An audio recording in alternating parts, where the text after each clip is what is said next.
Welcome to brilliant hub. साथियों, बाल विकास एवं शिक्षा शास्त्र की सीरीज का अगला वीडियो हम लेकर आए हैं। इसमें हम टॉप 50 क्वेश्चंस कवर करने वाले हैं। तो स्टार्ट करते हैं। पहला क्वेश्चन आज का, राज्य स्तर की एक गायन प्रतियोगिता के लिए विद्यार्थियों को तैयार करते समय एक विद्यालय लड़कियों को वरीयता देता है। लड़कियों को वरीयता देता है तो ये क्या दर्शाता है? प्रगतिशील चिंतन, वैश्विक प्रवृत्तियाँ, प्रयोजनात्मक उपागम या लैंगिक पूर्वाग्रह। देखिए, लड़कियों को वरीयता देना यानी कि हो गया लैंगिक पूर्वाग्रह। अगला क्वेश्चन हम देखते हैं, निम्नलिखित में से कौन सा समाज में लिंग समानता का मानदंड हो सकता है? निम्नलिखित में से कौन सा समाज में लिंग समानता का मानदंड? विद्यालय में पुरुष और महिला शिक्षकों की संख्या की तुलना, कक्षा 12 में लड़कों लड़कियों द्वारा समान संख्या में प्राप्त विशिष्ट योग्यता, कक्षा 12 तक पहुंचने वाले लड़कों और लड़कियों की संख्या की तुलना करना, यह छात्राओं को विद्यालय से बाहर आयोजित जो प्रतियोगिताएं हैं उनमें भाग लेने की अनुमति। चार ऑप्शन आपके सामने हैं। तो राइट आंसर आपका क्या हो जाएगा? कक्षा 12 तक पहुंचने वाले लड़के और लड़कियों की संख्या की तुलना हमें करना चाहिए, तब ये लैंगिक क्या हो जाएगी? समानता होगी। अगला क्वेश्चन, जब एक शिक्षक यह समझता है कि स्वाभाविक रूप से लड़के गणित में लड़कियों से अच्छे हैं, टीचर खुद मान लेता है कि जो लड़के हैं वो लड़कियों से गणित में अच्छे हैं, तो ये क्या दर्शाता है? लिंग पक्षपाती, शिक्षाप्रद, सही दृष्टिकोण वाला या नीतिपरक। साथियों, साथ के साथ आप भी क्वेश्चन सेट लगाते जाइएगा और कितने सही हो पा रहे हैं आप हमें कमेंट बॉक्स में ज़रूर बताइएगा। आप कमेंट जरूर करिएगा। राइट आंसर आपका क्या हो जाएगा इसमें? ये लिंग पक्षपाती को दर्शाता है। ओके, अगला क्वेश्चन, सह शिक्षा कक्षा में लड़कों से शिक्षक यह कहता है कि लड़के बनो और लड़कियों जैसा व्यवहार मत करो। यह टिप्पणी क्या दर्शाती है? शिक्षक कहता है लड़के बनो और लड़कियों जैसा व्यवहार मत करो। ऑप्शन आपके, जाति भेदभाव का परिचायक है, लड़के लड़कियों के साथ व्यवहार का एक अच्छा उदाहरण है, लड़के लड़कियों में भेदभाव की रूढ़िबद्ध धारणा को प्रकट करता है, या लड़कियों और लड़कों की जीव वैज्ञानिक महत्व को उजागर करता है। तो राइट आंसर आपका क्या हो जाएगा? राइट आंसर आपका हो जाएगा लड़के लड़कियों में भेदभाव की रूढ़िबद्ध धारणा को प्रकट करता है। ओके, अगला क्वेश्चन हम लेते हैं, सहयोगात्मक रणनीति किस किस श्रेणी में महिलाएं निम्न में से संबंधित नहीं है? देखिए, नहीं पूछा गया है। स्वीकार्यता, प्रतिरोध, क्रांति, अनुकूलन, किसमें जाएगा? क्रांति। ओके, अगला क्वेश्चन हम लेते हैं, व्यक्तिगत शिक्षार्थी एक दूसरे से खालिस्तान में भिन्न होते हैं वृद्धि एवं विकास के सिद्धांतों, विकास की दर, विकास क्रम, विकास की सामान्य क्षमता। तो व्यक्तिगत शिक्षार्थी एक दूसरे से कायम भिन्न होते हैं, ये होते हैं विकास की दर। सबके विकास की दर अलग अलग होती है। ओके, अगला क्वेश्चन हम कवर करते हैं, व्यक्तिक विभिन्नता के मिलान के संबंध में एक अध्यापक की भूमिका क्या होना चाहिए? ऑप्शन है, व्यक्ति के दृष्टिकोण, अभिरुचि और योग्यता को जानने का प्रयास, व्यक्ति आधारित पाठ्यक्रमों को उनकी आवश्यकता के अनुसार जानने की कोशिश, ऊपर लिखे ए और बी दोनों, या इनमें से कोई नहीं। देखिए, सही आंसर आपका क्या हो जाएगा? व्यक्ति की विभिन्नता के मिलान के संबंध में अध्यापक की भूमिका होनी चाहिए व्यक्ति के दृष्टिकोण, अभिरुचि और योग्यता को जानने का प्रयास, और व्यक्ति आधारित पाठ्यक्रमों को उनकी आवश्यकता के अनुसार जानने की कोशिश, यानी कि आपके दोनों ऑप्शन सही है, ए और बी। ओके, अगला क्वेश्चन हम लेते हैं, शिक्षार्थी व्यक्तिक भिन्नता प्रदर्शित करते हैं, अतः शिक्षक को क्या करना चाहिए? सीखने की विविध अनुभवों को उपलब्ध कराना चाहिए, कठोर अनुशासन सुनिश्चित करना चाहिए, परीक्षाओं की संख्या बढ़ा देनी चाहिए, या उपर्युक्त में से कोई नहीं। तो क्या हो जाएगा आपका? चार ऑप्शन आपके सामने हैं। राइट आंसर आपका हो जाएगा सीखने की विविध अनुभवों को उपलब्ध कराना चाहिए। देखिए, शिक्षार्थी व्यक्तिगत विभिन्नता को प्रदर्शित करते हैं, यानी कि सभी जो स्टूडेंट्स हैं वो अलग अलग होते हैं, भिन्न होते हैं, तो टीचर को चाहिए कि सीखने की जो अलग अलग अनुभव है उनको बताएं। अगला है आपका, व्यक्तिगत विभिन्नताओं का क्षेत्र है लिंग भेद, शारीरिक संरचना, मानसिक योग्यता, या उपयुक्त सभी। तो व्यक्तिगत विभिन्नताओं का क्षेत्र कौन सा हो जाएगा? राइट आंसर आपका सभी सही आपके हो जाएंगे। व्यक्तिगत विभिन्नता में लिंग भेद भी हो सकता है, मानसिक योग्यता भी हो सकती है और शारीरिक संरचना तो हो ही सकती है। ओके, अगला क्वेश्चन, व्यक्तिक भिन्नता का क्या अर्थ है? दो व्यक्तियों में शारीरिक भिन्नता का होना। व्यक्तिक भिन्नता का मतलब आप क्या समझते हैं? दो व्यक्तियों में शारीरिक विभिन्नता का होना, या फिर कोई दो व्यक्ति शारीरिक मानसिक योग्यता और संवेगात्मक दशा में समान और एक जैसे नहीं होते, या कोई दो व्यक्ति शारीरिक मानसिक योग्यता में समान और एक जैसे होते हैं, या उपर्युक्त में से कोई नहीं। तो राइट आंसर आपका क्या हो जाएगा? देखिएगा, चार ऑप्शन दिख रहे सामने। कोई दो व्यक्ति शारीरिक मानसिक योग्यता और संवेगात्मक दशा में समान और एक जैसे नहीं होते हैं। ठीक है, शारीरिक मानसिक योग्यता और संवेगात्मक दशा में समान और एक जैसे नहीं होते। अगला क्वेश्चन लेते हैं, शिक्षार्थी व्यक्तिक भिन्नता प्रदर्शित करते हैं, अतः शिक्षक को क्या चाहिए? अधिगम की एक समान गति पर बल देना चाहिए, कठोर अनुशासन सुनिश्चित करना चाहिए, परीक्षाओं की संख्या बढ़ा देनी चाहिए, या सीखने के विविध अनुभवों को उपलब्ध कराना चाहिए। देखिए क्वेश्चन अभी रिपीटेड है, अभी जस्ट आया था। तो क्या आंसर हो जाएगा? सीखने के विविध विविध जो अनुभव है उनको उपलब्ध कराना चाहिए। अगला है, व्यक्तियों में एक दूसरे से भिन्नता क्यों पाई जाती है? वातावरण के प्रभाव के कारण, जन्मजात विशेषताओं के कारण, प्रत्येक व्यक्ति को उसके माता पिता से जीन होते हैं जिनों का भिन्न समुच्चय प्राप्त होने के कारण, या वंशानुक्रम और वातावरण के बीच अन्योन्य क्रिया के कारण।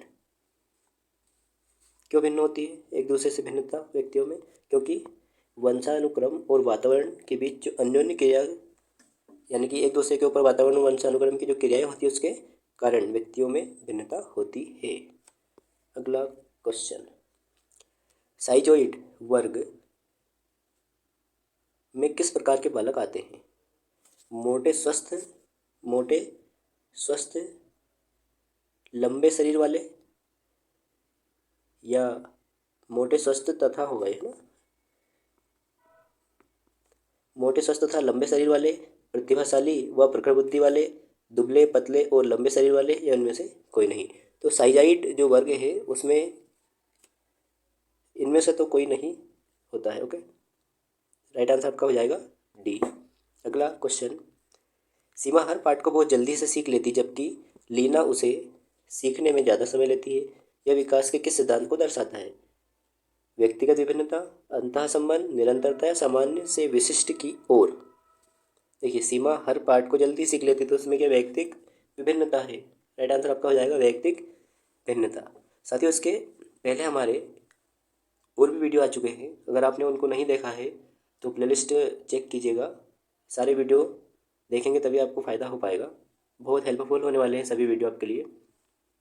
अगला क्वेश्चन, अध्यापन के समय अध्यापक को निम्न में से किसका सर्वाधिक ध्यान रखना चाहिए? विषय वस्तु का, विद्यार्थियों की आयु का, व्यक्ति विभिन्नता का, या विद्यार्थियों की पारिवारिक पृष्ठभूमि का? देखिएगा, विद्यार्थियों की पारिवारिक पृष्ठभूमि से कोई मतलब ही नहीं होना चाहिए। ठीक है, आयु से भी कोई मतलब नहीं होना चाहिए, और विषय वस्तु तो होने नहीं चाहिए। आपको क्या सर्वाधिक ध्यान हमें रखना है? व्यक्तिक विभिन्नता का, क्योंकि हर हर एक स्टूडेंट की अपनी एक भिन्नता होती है। ओके, अगला क्वेश्चन, कौन सा कथन व्यक्तिक विभिन्नता के संदर्भ में सत्य नहीं है? नहीं पूछा गया है। व्यक्ति विशेष प्रकार में भिन्न होते हैं, व्यक्ति विशेष कोटि में भिन्न होते हैं, व्यक्ति विशेष प्रकार और कोटि दोनों में भिन्न होते हैं, या व्यक्ति विशेष ना तो कोटि और ना ही प्रकार में भिन्न होते हैं। तो राइट आंसर आपका क्या हो जाएगा? कौन सा कथन जो है आपका, अच्छा, सत्य नहीं पूछा गया है। ओके, कौन सा कथन सत्य नहीं है? तो राइट आंसर आपका हो जाएगा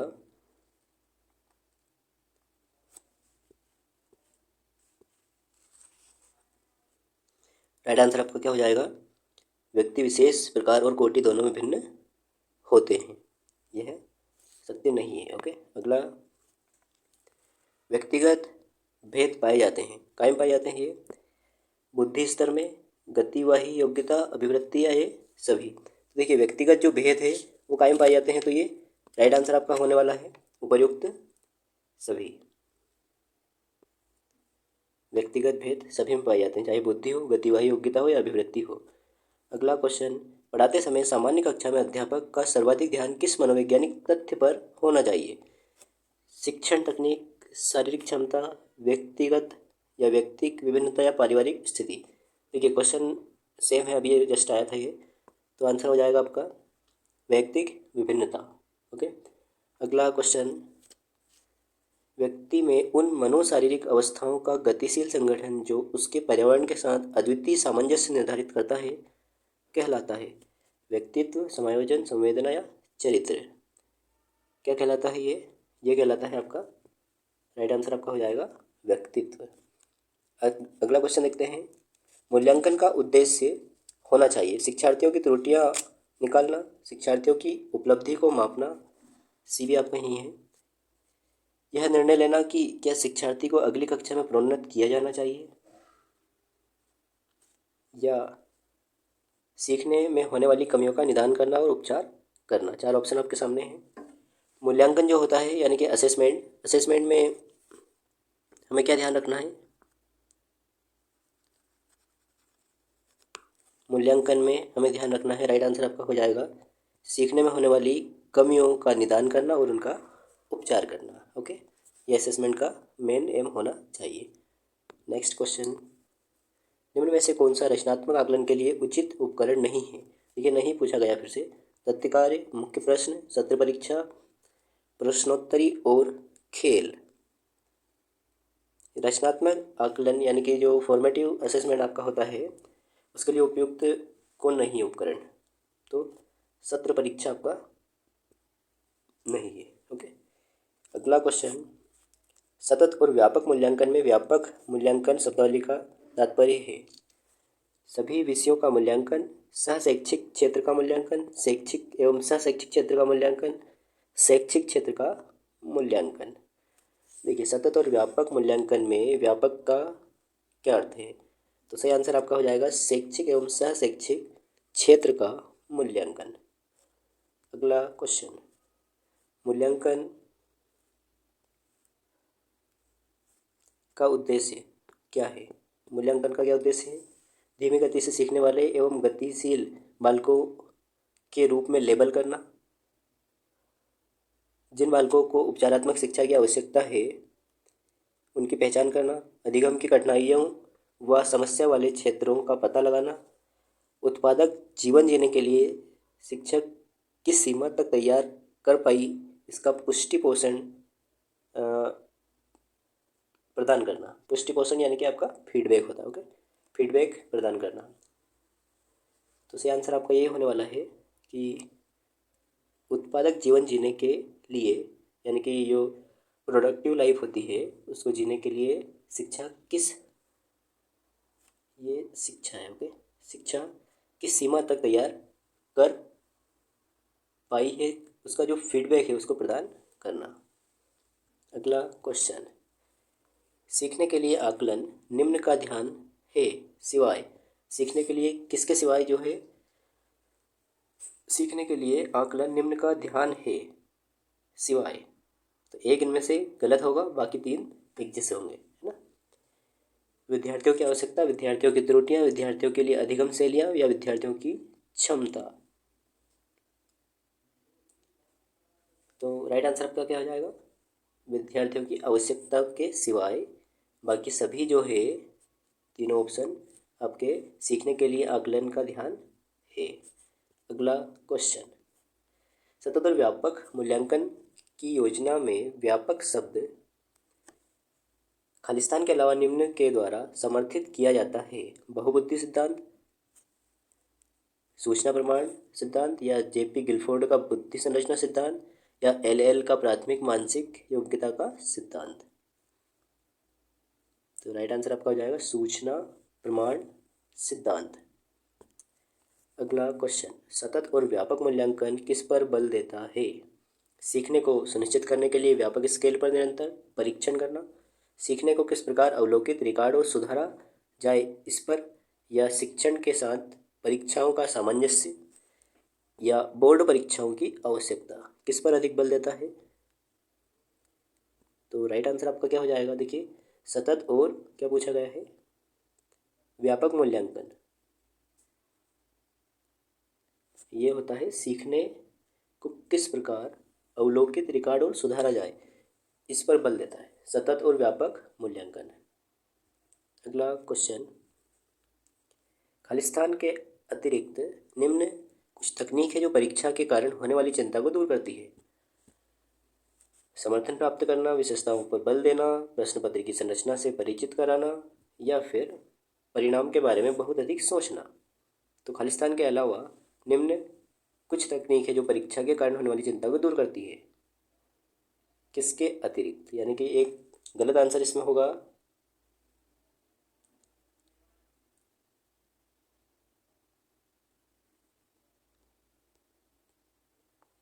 राइट आंसर आपका क्या हो जाएगा इसमें? आपका हो जाएगा परिणाम के बारे में बहुत अधिक सोचना। इसके अलावा जो है सभी तकनीक परीक्षा में होने वाली चिंता को दूर करती है। ठीक है, बहुत अधिक सोचना परिणाम के बारे में उचित नहीं है। अगला क्वेश्चन है, शैक्षिक विकास में मूल्यांकन का अर्थ है छात्रों की प्रगति का आकलन, कक्षा विलेखों का मूल्यांकन, कार्य निष्पादन का मूल्यांकन, ज्ञान क्षमता का मूल्यांकन। तो सही आंसर आपका क्या हो जाएगा? शैक्षिक विकास में मूल्यांकन का अर्थ है, मूल्यांकन का जो अर्थ होता है वो होता है छात्रों की प्रगति, छात्रों की प्रगति का आकलन करना। अगला क्वेश्चन, विज्ञान में मूल्यांकन, विज्ञान में मूल्यांकन किसको दर्शाता है? पूर्णतः वैज्ञानिक तथा बहुविकल्पी परीक्षण होना चाहिए, विद्यार्थी के क्रियाकलापों के अंत में होना चाहिए, सभी क्रियाकलापों का एकीकृत भाग होना चाहिए, या केवल विषय व प्रत्ययों को शामिल करना तथा प्रक्रिया व अभिवृत्ति को छोड़ देना चाहिए। तो विज्ञान में मूल्यांकन का अर्थ जो होगा वो क्या हो जाएगा? राइट आंसर आपका सभी क्रियाकलापों का एकीकृत भाग होना चाहिए। ठीक। अगला क्वेश्चन, मूल्यांकन से अभिप्राय है छात्रों की आवश्यकता का पता लगाना, छात्रों की बुद्धि का पता लगाना, छात्रों के अधिगम की सफलता असफलता का अध्ययन करना, या स्वाध्याय परीक्षण करना। देखिए, मूल्यांकन से क्या अभिप्राय है? तो मूल्यांकन मतलब होता है छात्रों के अधिगम की सफलता असफलता का अध्ययन करना। ओके। अगला क्वेश्चन आपका, निम्न में से कौन सा एक उपयुक्त रचनात्मक आकलन कार्य नहीं है पूछा गया है। फिर से, रचनात्मक आकलन कार्य, खुले अंत वाले प्रश्न, परियोजना अवलोकन, या विद्यार्थियों का योग्यता क्रम निर्धारित करना। देखिएगा, पूछा गया है रचनात्मक आकलन का कार्य नहीं है, तो अगर विद्यार्थियों की योग्यता क्रम का निर्धारण करना तो रचनात्मक कार्य हो गया। यानी कि आपके तीन ऑप्शन ये जो है रचनात्मक आकलन करते हैं, तो राइट आंसर आपका हो जाएगा डी। ओके। अगला क्वेश्चन है हमारा, निम्न में से कौन सा एक कथन सतत और व्यापक मूल्यांकन के लिए सही नहीं है? यानी कि तीन सही होंगे। तो यह एक विद्यालय आधारित मूल्यांकन है, बिल्कुल है। यह विद्यार्थियों में तनाव को कम करता है, बिल्कुल करता है। इसमें नंबरों के स्थान पर ग्रेड का उपयोग होता है। इससे शिक्षकों पर बोझ होता है, बोझ बढ़ जाता है, तो ये आपका गलत। यानी कि राइट आंसर आपका पूछा था नहीं, इससे शिक्षकों पर बोझ बढ़ जाता है। अगला क्वेश्चन, क्रिस्टीना अपनी कक्षा को क्षेत्र भ्रमण पर ले जाती है और वापस आने पर विद्यार्थियों के साथ भ्रमण पर चर्चा करती है। तो यह किसकी ओर संकेत करता है? सीखने का आकलन, सीखने के लिए आकलन, सीखने के लिए सीखना, सॉरी, आकलन के लिए सीखना, या आकलन का सीखना। देखिए, कंफ्यूज करने वाले ऑप्शन है। क्रिस्टीना अपनी कक्षा को क्षेत्र भ्रमण पर ले जाती है और वापस आने पर उनसे भ्रमण के बारे में चर्चा करती है। तो यह किस प्रकार का आकलन हुआ? देखिए, यह हुआ आपका सीखने का आकलन। यानी कि जो आपने अभी भ्रमण पर गए थे, सीख कर आए, वहाँ से आपने क्या सीखा, उसका आकलन है। अगला क्वेश्चन, भाई चर्चा में तो आकलन ही हो पाएगा ना। बच्चों का मूल्यांकन होना चाहिए, कैसा होना चाहिए बच्चों का मूल्यांकन? बोर्ड परीक्षा द्वारा, सतत व्यापक मूल्यांकन, या गृह परीक्षा द्वारा, लिखित एवं मौखिक परीक्षा द्वारा। तो बच्चों का मूल्यांकन कैसा होना चाहिए? सतत और व्यापक मूल्यांकन होना चाहिए। अगला क्वेश्चन है हमारा, दबाव को कम करने एवं परीक्षाओं में सफलता के लिए क्या आवश्यक है? दबाव को कम और परीक्षाओं में सफलता के लिए क्या उपाय है? कम अवधि की परीक्षाओं की ओर अंतरण, विद्यालय शिक्षा की विभिन्न चरणों में परीक्षाओं का आयोजन, वार्षिक एवं अर्धवार्षिक परीक्षाएं, विभिन्न प्रवेश परीक्षाओं के लिए विभिन्न एजेंसियों की स्थापना करना। दबाव को कम करने के लिए और परीक्षा में सफल होने के लिए किसकी आवश्यकता सर्वाधिक है? वार्षिक एवं अर्धवार्षिक परीक्षाओं की आवश्यकता, इसीलिए इनको ऑर्गेनाइज किया जाता है। ओके, अगला क्वेश्चन, केवल कागज पेंसिल जांच द्वारा आकलन, कौन सा आकलन होता है? समग्र मूल्यांकन को सुविधा प्रदान करता है या निरंतर मूल्यांकन को सुविधा प्रदान करता है, सकल आकलन को बढ़ावा देता है या आकलन को सीमित कर देता है? तो राइट आंसर आपका क्या हो जाएगा? आकलन को सीमित कर देता है। अगला है हमारा, अधिगम में आकलन किस लिए आवश्यक होता है? यानी कि अधिगम जो लर्निंग है आपकी, उसमें आकलन की क्या आवश्यकता होती है? ग्रेड एवं अंकों के लिए, जांच परीक्षण के लिए, प्रेरणा के लिए या पृथक्करण और श्रेणीकरण के उद्देश्य को प्रोत्साहन देने के लिए? तो राइट आंसर आपका क्या हो जाएगा? ये हो जाएगा प्रेरणा के लिए। अगला क्वेश्चन, विद्यालय आधारित आकलन परिणामों की अपेक्षा परीक्षा पर केंद्रित है, क्या आकलित किया जाएगा इस पर शिक्षार्थियों को कम नियंत्रण प्रदान करता है, या रचनात्मक प्रतिपुष्टि उपलब्ध कराते हुए सीखने में संवर्धन करता है, या परीक्षण के लिए शिक्षण को बढ़ावा देता है? तो राइट आंसर आपका क्या हो जाएगा? विद्यालय आधारित जो आकलन है वो रचनात्मक प्रतिपुष्टि उपलब्ध कराते हुए सीखने में संवर्धन करता है। अगला क्वेश्चन, सतत और व्यापक मूल्यांकन से तात्पर्य है नियमित रूप से मासिक परीक्षा लेना, सीखने की प्रक्रिया के दौरान शैक्षिक एवं सहशैक्षिक क्षेत्रों को नियमित रूप से आकलित करना, नियमित रूप से कक्षा में गतिविधियां आयोजित करना, अंक या ग्रेड प्रदान करना। तो सतत और व्यापक मूल्यांकन से क्या तात्पर्य है? सही आंसर आपका हो जाएगा सीखने की प्रक्रिया के दौरान शैक्षिक और सहशैक्षिक क्षेत्रों को नियमित रूप से आकलित करना, ये सतत और व्यापक मूल्यांकन का कार्य होता है। ओके, अगला है, शैक्षिक विकास में मूल्यांकन का अर्थ है, शैक्षिक विकास में मूल्यांकन का क्या अर्थ है? छात्रों की प्रगति का आकलन, कक्षा अभिलेखों का मूल्यांकन, कार्य निष्पादन का मूल्यांकन, ज्ञान क्षमता का मूल्यांकन। सही आंसर आपका हो जाएगा छात्रों की प्रगति का आकलन। छात्रों की प्रगति का आकलन यह शैक्षिक विकास में मूल्यांकन का अर्थ है। अगला क्वेश्चन, कक्षा नायक द्वारा प्रयुक्त मूल्यांकन का प्रकार जो अनुदेशन के समय सीखने के विकास में किया जाता है, नैदानिक मूल्यांकन, फॉर्मेटिव मूल्यांकन, प्लेसमेंट या संकलित मूल्यांकन? देखिए, कक्षा नायक द्वारा प्रयुक्त मूल्यांकन का प्रकार जो अनुदेशन के समय सीखने के विकास में किया जाता, तो ये अनुदेशन के समय जो किया जाता वो है फॉर्मेटिव, आपका हो जाएगा फॉर्मेटिव मूल्यांकन। ओके, अगला क्वेश्चन, सीसीई में औपचारिक और योग्यता निर्धारण का कुल मूल्य होता है क्रमशः 40 और 60%, क्रमशः 60 और 40, क्रमशः 50-50%, या इनमें से कोई नहीं।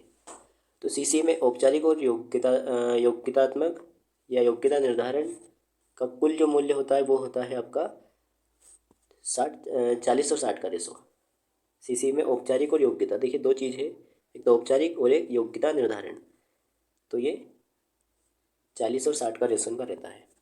अगला है, नैदानिक परीक्षा का मुख्य उद्देश्य है कक्षा, देखिए नैदानिक परीक्षा का है ना, कक्षा में प्रदर्शन के दौरान सामान्यतः कमजोर क्षेत्र को चिन्हित करना, उपचारात्मक कार्यक्रम की विशेष प्रकृति की आवश्यकता, अकादमिक कठिनाइयों के कारणों का पता लगाना या छात्रों की कठिनाइयों की विशेष प्रकृति को जानना। नैदानिक परीक्षा का क्या उद्देश्य होना चाहिए? मुख्य उद्देश्य क्या है? तो अकादमिक कठिनाइयों के कारणों का पता लगाना राइट आंसर आपका हो जाएगा। अगला है विद्यार्थियों के सीखने में जो रिक्तियां रह जाती है उनके निदान के बाद क्या होना चाहिए? सघन अभ्यास कार्य, सभी पाठों को व्यवस्थित रूप से दोहराना, शिक्षार्थियों और अभिभावकों को उपलब्धि के बारे में बताना या समुचित उपचारात्मक कार्य। तो विद्यार्थियों के सीखने में जो रिक्तियाँ रह गई उनके निदान के बाद हमें समुचित उपचारात्मक कार्य करना चाहिए। ओके, अगला क्वेश्चन, निम्न में से कौन सा मूल्यांकन के त्रिकोण का भाग नहीं है? नहीं है त्रिकोण का भाग। तो शैक्षिक उद्देश्य, मूल्यांकन, शिक्षण अनुभव या अधिगम अनुभव। देखिए, शैक्षिक उद्देश्य तो होना चाहिए, मूल्यांकन भी होना चाहिए और अधिगम अनुभव भी होना चाहिए। तो सही आंसर आपका क्या हो जाएगा, क्योंकि नहीं पूछा है, शिक्षण अनुभव। अगला क्वेश्चन है, निम्न में से कौन सा मूल्यांकन का प्रकार नहीं है? मानक, निर्माणात्मक, योगात्मक या सीसीई। देखिए, कौन सा मूल्यांकन का प्रकार नहीं है ऐसा पूछा गया है। तो प्रकार नहीं है, आपका राइट आंसर क्या हो जाएगा?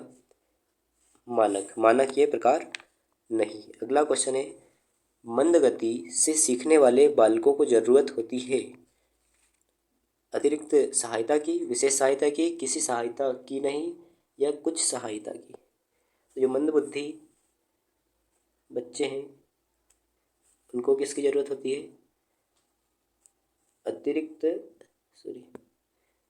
उनको होती है अतिरिक्त सहायता की आवश्यकता। ओके, अगला है,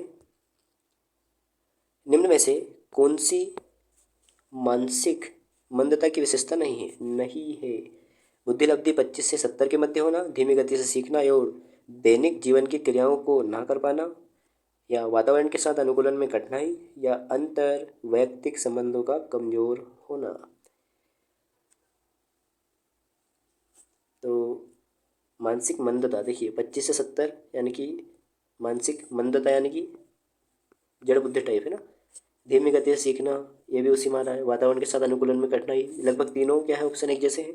तो सही आंसर आपका क्या हो जाएगा? अंतर वैयक्तिक संबंधों का कमजोर होना। ये मानसिक मंदता की विशेषता नहीं है ना। पुअर जो इंटरपर्सनल रिलेशन होते हैं उनका सही आंसर हो जाएगा आपका। जड़ बुद्धि वाले बालक का बुद्धिलब्धि कितना होना चाहिए? जड़ बुद्धि वाले का 110 से 120, 91 से 110, 71 से 80 या 25 से कम।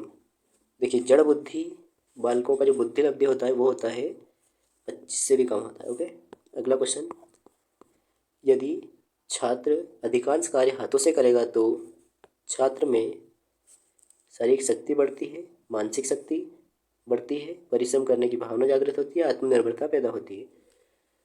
देखिए, अधिकांश अगर हाथों से काम करेगा छात्र तो उसमें आत्मनिर्भरता पैदा होती है। ओके, आज के ये हमारे टॉप 50 क्वेश्चंस थे। आई होप आपको वीडियो अच्छा लगा होगा। धन्यवाद। लाइक, शेयर और सब्सक्राइब जरूर करें। Thank you.